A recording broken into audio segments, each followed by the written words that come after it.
अस्सलाम वालेकुम व्यूवर्स, कैसे हैं आप सब लोग।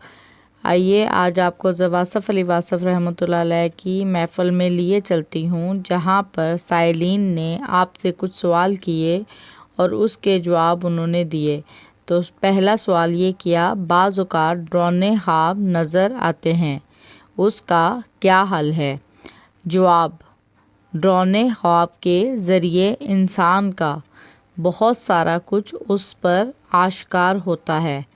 बाज़ औक़ात इंसान ख़ुद को आबिद समझता है, लेकिन असल में वो होता नहीं है। फिर उसे डरौने ख्वाब से समझ आती है। बाज़ औक़ात रिज़्क़ में मिलावट पैदा हो जाती है, तो डरौने ख्वाब नज़र आने लग जाते हैं। अच्छा ख्वाब बड़ी अता है, ये रिज़्क़ की एक किस्म है।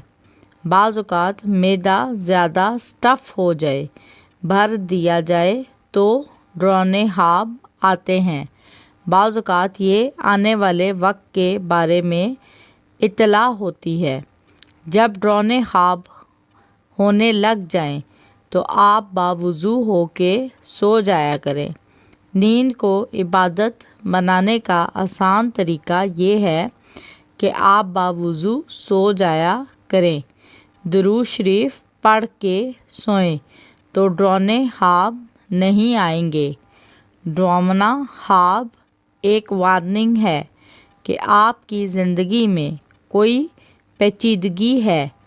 ये पेचीदगी खुराक की शक्ल में हो सकती है, रिज़्क़ की शक्ल में हो सकती है और आपके साथियों के किरदार की शक्ल में हो सकती है।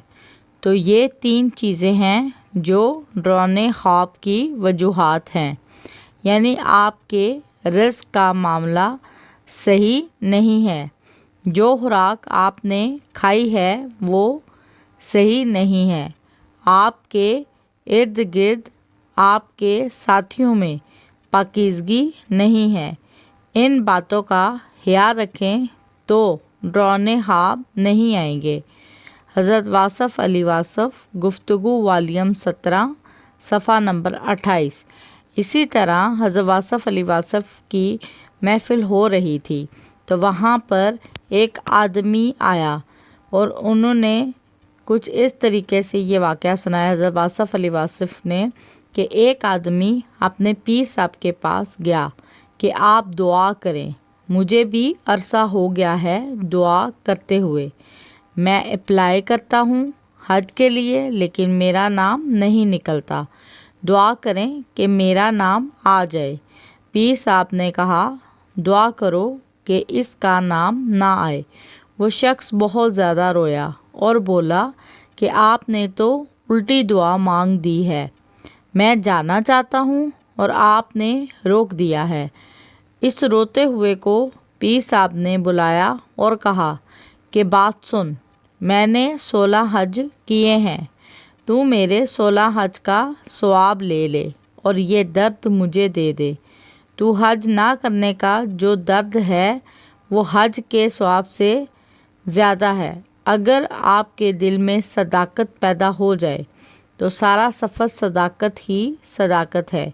हज पर जाने वाले का हर कदम ही हज है, अगर नीयत हो तो, और अगर नीयत ना हो तो फिर जाना भी तकलीफ़ है और आना भी तकलीफ़। फिर ऐसे है जैसे ना गया।